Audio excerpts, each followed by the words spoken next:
Shalom a, shalom a todos. Shabbat shalom todavía. ¿Cómo están?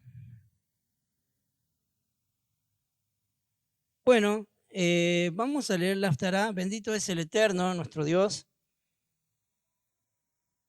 Bueno, hoy me ha dado la posibilidad de poder compartir con ustedes esta Haftará. Es un privilegio que el Eterno nos da de poder compartir con ustedes.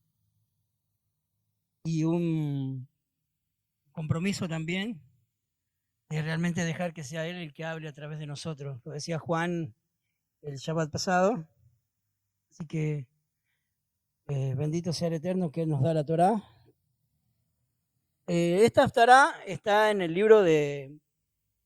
primer libro de Reyes, capítulo 7, desde el verso 40 hasta el 50 vamos a leer.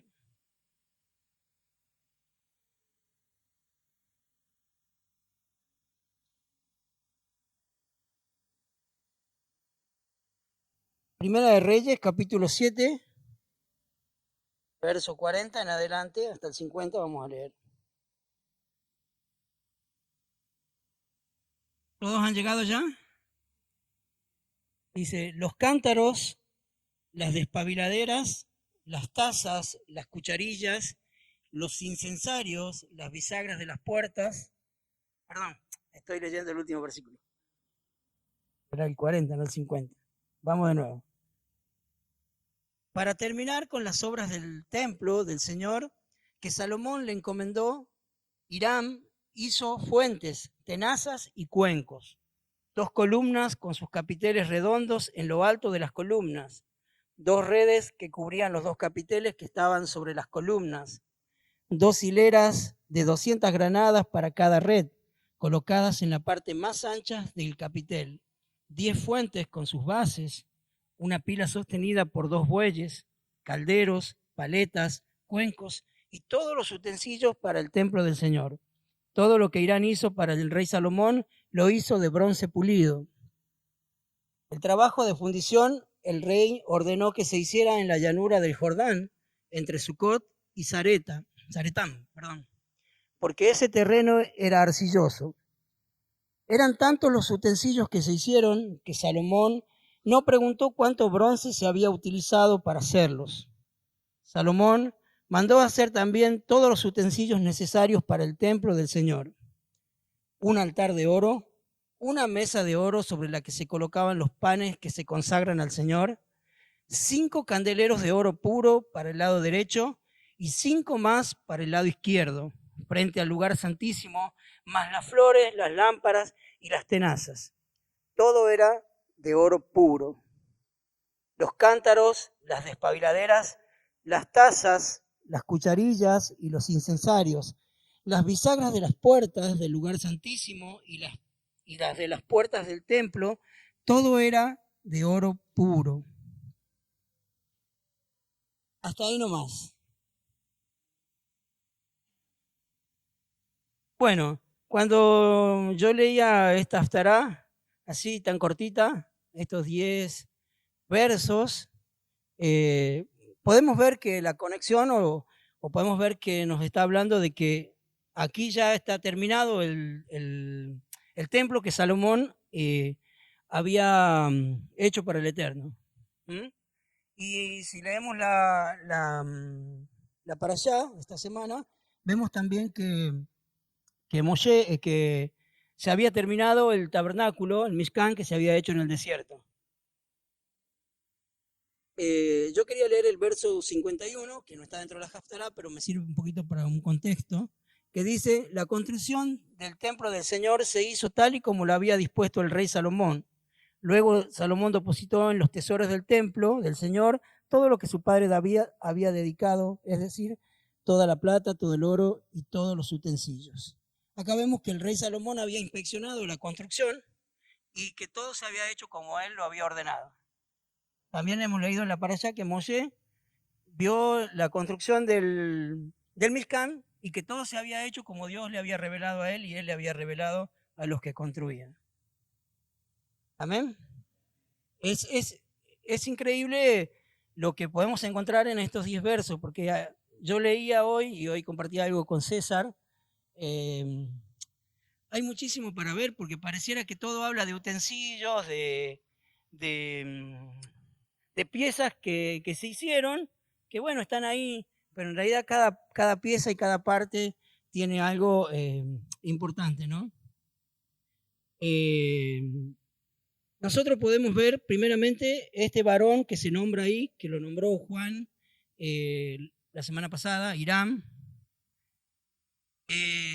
No es el rey Hiram, porque ahí en el libro de Reyes se nombra a dos personas con el mismo nombre. Primero está el rey Hiram, que es el rey de Tiro, y está Irán, este varón, que dice en los capítulos anteriores, donde Salomón lo convoca, dice que este varón era hijo de una viuda de la tribu de Neftalí.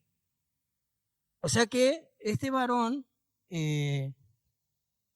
al menos creo yo, por su madre, porque parece ser, y algunas cosas que estuve leyendo, que la madre de este varón se había casado con un varón de Tiro, y que este varón le había enseñado a su hijo Irán todos los secretos de trabajar el bronce. O sea, se había perfeccionado. Digamos que el rey Salomón no contrató o no trajo a nadie eh, que no supiera cómo trabajar las cosas que él iba a encomendar. O sea que para el servicio de la casa del Eterno, vemos que el Eterno dotó, por ejemplo, en la parashá anterior, a Bezalel con sabiduría y para hacer toda arte, para trabajar todo tipo de piedras, materiales, para hacer todo lo que era el Mishkan.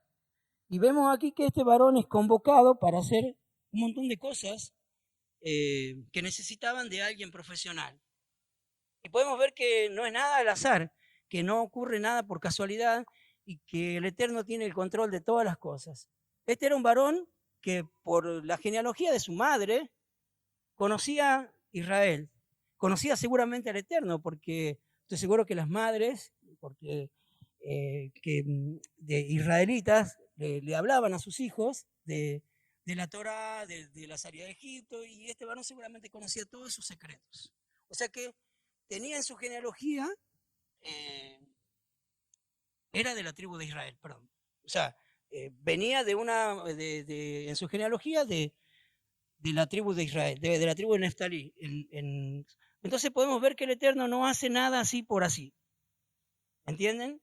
Y yo me llevaba a ver a veces, es que Salomón no contrató a alguien, a ver, como le pidió al rey Hiram, al rey de Tiro, que tenía muy buenas relaciones con él, que le mandara a alguien o que sabía hacer las cosas que él necesitaba. No le dijo, bueno, mira, mándame al que trabaja más barato.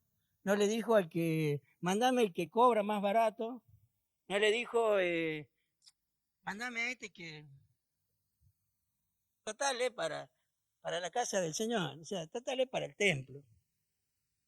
Y me tocaba un poquito porque no quiero ocupar mucho tiempo en esto, pero eh, le hablo a los varones, ¿no? Porque el otro día estábamos trabajando en las aulas y por medio de una broma, de algo que se rompió y se volvió a poner y quedó una rendija y dijimos, yo en una broma, después le dije, este, total lo tapa la masilla, ¿no es cierto?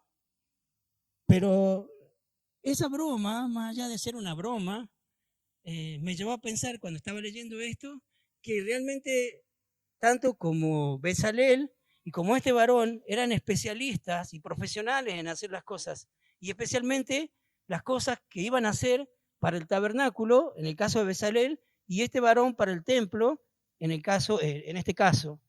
Y nosotros los varones que estamos aquí en este ministerio, tenemos que empezar a plantearnos, yo lo hablo porque el Eterno me hablaba a mí, ¿no? Porque cada cosa que nosotros leemos, antes de yo traerla aquí, el Eterno me la habla a mí.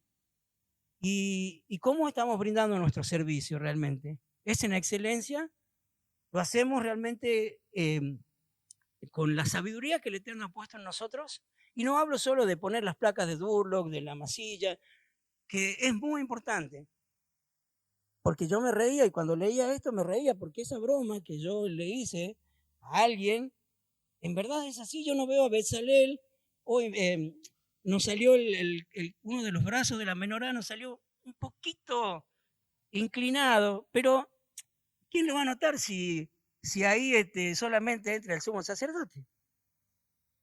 Y nosotros cuando venimos aquí a trabajar, creo que tenemos que hacerlo en excelencia, porque el Eterno nos ha dado la sabiduría por medio del Mesías, nos ha dado su Espíritu Santo para que nos guíe cómo hacerlo. Y si nuestro corazón está dispuesto, no podemos hacer las cosas a medias o hacerlas así porque, bueno, es para el santuario. Total, el pastor ahí no sube nunca. El pastor no va nunca para ahí atrás. Ese es un punto, ese es un punto de lo que el Eterno me mostraba. Así que en este caso yo le hablo a los varones que prestamos servicio en este lugar, que realmente tenemos que entender que si el Eterno nos da la posibilidad de poder trabajar aquí, en este lugar donde realmente se manifiesta su presencia, no podemos hacerlo así nomás. Eso me lleva a ver que tenemos que buscar cómo tapar esos caños, que tenemos que hacer realmente las cosas en excelencia, porque los medios para hacerlo los tenemos. Y estos varones tuvieron todos los medios y todas las herramientas para hacerlo. Y sobre todas las cosas el Eterno les dio sabiduría. Y acá somos muchos los varones, perdón que me esté dirigiendo ahora a los varones, y aún también hay mujeres, porque hay muchos detalles de mujeres de las que sirven aquí que podrían estar atentas. Entonces, las cosas que son de este lugar y para el Eterno y que nos dio la sabiduría, porque acá hay muchas personas con inteligencia y sabiduría en cosas. ¿Entienden? Si el Eterno nos dio la sabiduría de saber pintar, debemos pintar con excelencia. Si nos dio la sabiduría de saber hacer paredes de durlo, lo tenemos que hacer con excelencia.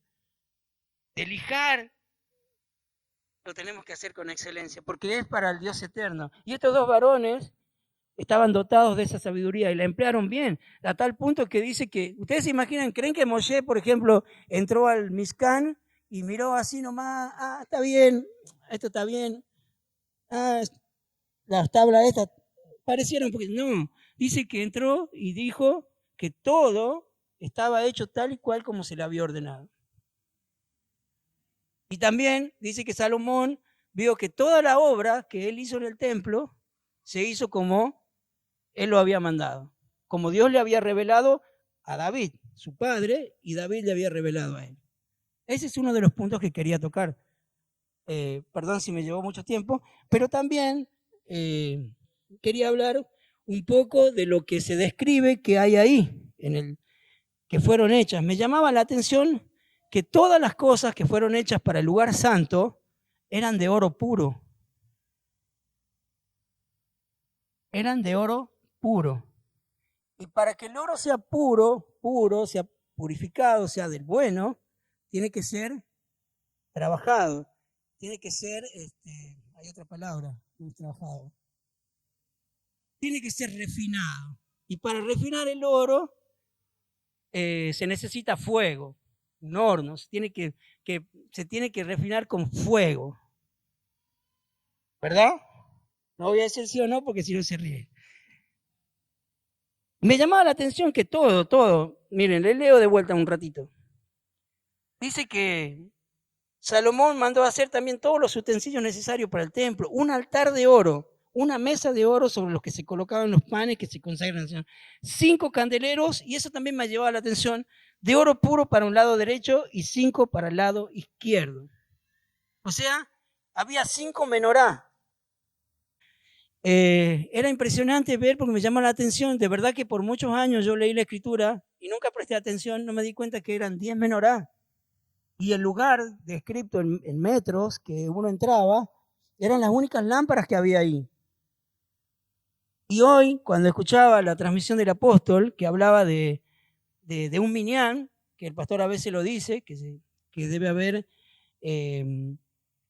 por ejemplo, 10 varones consagrados al Eterno, el apóstol decía que para que exista un minyan, para que pueda haber una asamblea en un lugar, tiene que haber 10 varones mayores de 13 años, y el apóstol decía que no solamente mayores, no solo la edad, sino realmente varones consagrados al Eterno, que amen la Torá y que quieran agradarle. Y me llamó la atención porque dije 10 menorá, una a la perdón, 5 a la derecha, 5 a la izquierda. Y veía que primero las menorá están hechas de oro. Y veía que las menorá iluminaban todo ese camino, porque ustedes se imaginan que un lugar largo, por ejemplo, ancho, si usted entra y no hay luz, hasta llegar a, si el sumo sacerdote tendría que entrar a ese lugar, por ejemplo, y tuviera que ir al lugar santísimo o al altar que estaba adelante, sin luz, se imaginan que no creo que llegue. Cuando yo vengo acá al santuario y tengo que venir acá atrás, si no enciendo las luces de acá, no puedo llegar ahí atrás. ¿Entienden? Y más o menos yo lo entendía como que el sacerdote a veces tenía que llegar al lugar santísimo, pero necesitaba la luz. Y en el lugar santísimo está la presencia, estaba, cuando la nube descendía, la presencia del Dios eterno. Amén. Pero hoy nosotros, por medio de Yeshua, podemos entrar a ese lugar santísimo. Pero hay personas ahí afuera que si nosotros, y ahí yo entendía 10 columnas, 10 varones consagrados al Eterno, que tengan la luz, porque cada menorá tiene la luz, ¿no es cierto?, de Yeshua. Y decía 10 varones que tienen la luz de Yeshua y que tienen el espíritu de sabiduría, el espíritu de inteligencia, de conocimiento, como lo que vamos a declarar ahora cuando la pastora encienda la luz, iluminando el camino hacia el lugar santísimo. Yo decía, wow, porque si hubiese habido una sola menorá, hubiese sido difícil el camino.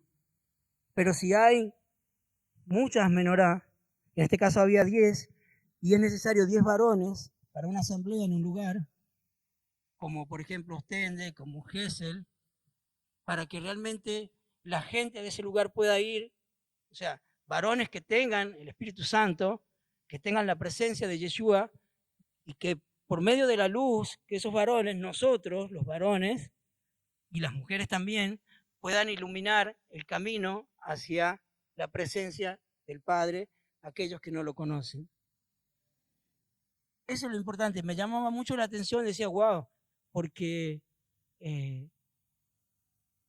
nosotros hoy tenemos entrada al lugar santísimo por medio de Yeshua, pero es necesario que nos convirtamos en esa luz,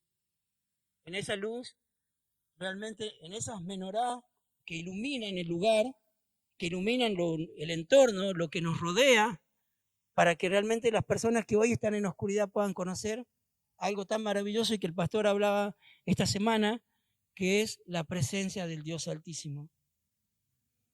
Amén. Bueno, espero que esto les haya sido de bendición. Muchas gracias.